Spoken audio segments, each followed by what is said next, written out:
everyone. This is Talking Garnet with Garnet Report here at Williams-Brice Stadium. I'm Tori Beth Black, and I have with me this week Ron Aiken from Gamecock Central, and we're going to talk about a little Gamecock sports. This past week, USC was at Arkansas and played an incredible game in which they eliminated a lot of the fears that have been surrounding the Gamecocks so far this season and a lot of the mistakes that they've been making. The final score, Ron, was 52-7. It was incredible. What was the final key to success for the Gamecocks? I think really just ability to move the ball offensively with the offensive line, establishing control over an Arkansas defense that had a lot of success, especially rushing the passer. They were able to really just kind of plow a pretty talented line and just pave the way for a running game and an offensive passing attack, with Connor Shaw leading a very effective passing attack to a lot of different receivers, getting Shamir Jeffrey involved.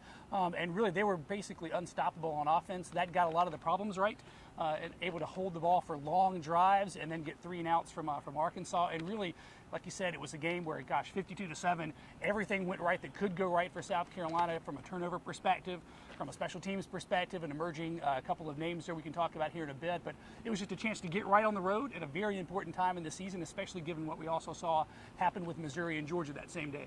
And let's talk about that running game. It seems like once it got started after that first drive in which Arkansas scored, but when they stopped them and they got the running game started, it just took off. Mike Davis obviously having another incredible game, but we saw some other key players finally step up. Sean Carson obviously having one of the best games he's ever had, and even special teams was just on point. And we saw different players like Pharaoh Cooper. He emerged, made some great plays. Do you think that we can start to see other guys, in addition to Mike Davis, really start to step up and make plays and make an impact? Absolutely. You know, Mike Davis is kind of where you start with this offense, because he's been so special. I mean, gee whiz, who would have thunk before the season, you know, you lose Marcus Lattimore, and here's a guy that's leading the SEC in rushing, both in total yards and in yards per game, and he's just been a beast every time you give the ball to him. It was nice, as you mentioned, Sean Carson, to be able to bring somebody in to spell him with the injury to Brandon Wilds and have him be very effective. That was a little bit of a concern with Carson. He was a bit uneven to start the season off, and he comes in and really gives you very productive minutes so that you don't have to take that red shirt off of talented freshman David Williams, and you can kind of keep him on the bench. So that was a plus. You mentioned Pharaoh Cooper. Here's a guy, super talented, Shrine Bowl offensive MVP. They get him out there, finally work him into the system on offense. He started on defense, if you remember, in fall camp, and they had to switch him over maybe midway through, and so he was a little bit behind, but now he seems caught up, and he's a weapon. I mean, that Wildcat formation, they've been able to use that effectively. That's another wrinkle that Spurrier can throw into the mix. And then as a punt returner and kick returner, he showed that he's dynamic. He had a 36-yard return, by far the longest. The Gamecocks are averaging 3.1 yards per return before that, and so that will certainly help their return game, having him back with kicks and punts. And then guys like Shamir Jeffrey coming in to step up in place of Shaq Rowland, who they'll get back this coming weekend. So the offense looks to only get better, and that also starts with the offensive line, who did a terrific job. They did lose Ronald Patrick, a guard, to a high ankle sprain. He should return maybe not this week, perhaps the week after that, but they didn't miss a beat. Even in the end of the game when the backups came in, they performed great, drove right down for a touchdown. So the offensive line's depth is as good as it's been in a long time. And let's talk about defense now. It seemed like a completely different team that we've seen all season. They really were able to stop Arkansas, especially after that first drive. In fact, Arkansas only had 37 total plays, 22 in the first half and then only 13 in the second half, which just is incredible. What finally went right for defense this week? Rest, would be one thing. I mean, gosh, I was on the field right at the end of the game, and I saw Lorenzo Ward go up to Sean Elliott and just give him a big hug. As well he should have, because that's a big thanks for that offensive line and that offense holding the ball and keeping the defense fresh. So much has to do with your effectiveness when you're not tired. And when you can have the offense take 5-minute drive after 5-minute drive, control the tempo, control the ball for so long, you can come in fresh and do what you want to do. And I think they made good adjustments. I mean, gosh, they held Arkansas to just 4 completions on 13 attempts. They stuffed the run for a team that came in determined to run the ball, so that was encouraging. I think with the youth and inexperience this defense had, play over time is going to be what's the answer to solving a lot of those problems that they had.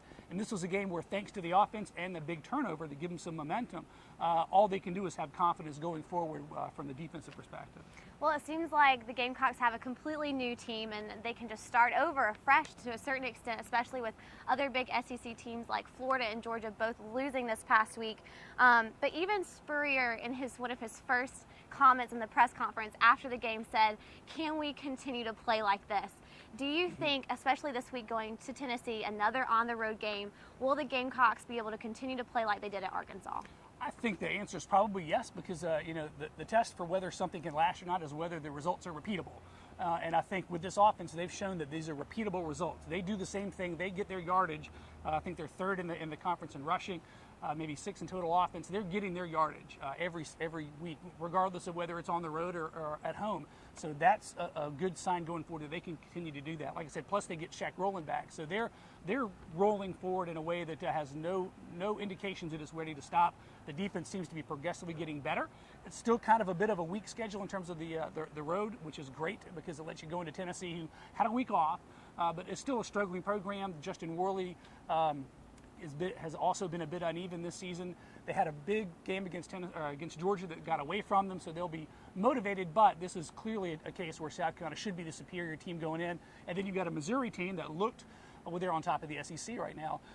However, losing their starting quarterback, that's going to be a benefit to South Carolina. So if you can get right these 2 road games, you get that stretch of the season over with, and now you're home to push forward to the end of the season. And it is like starting over. Halfway through, 5-1, you're about where you thought you would be, and now you feel as confident as you've ever been with what you have. And I think all signs point to a pretty strong second half of the season. And Ron, your final predictions for the game on Saturday? I think USC's offense continues to roll. I don't see a way that Tennessee's defense can stop them effectively or long enough, even though it's a road environment. I like South Carolina really 41, probably 21. I think the defense does well. The offense probably becomes the best defense for South Carolina like they did a week ago, and 41-21 seems right to me. All right, well, we look forward to seeing what happens at the game Saturday. Thank you so much for joining Talking Garnet with Tori Black, and make sure to check out GarnetReport.com for all your coverage on Gamecock sports.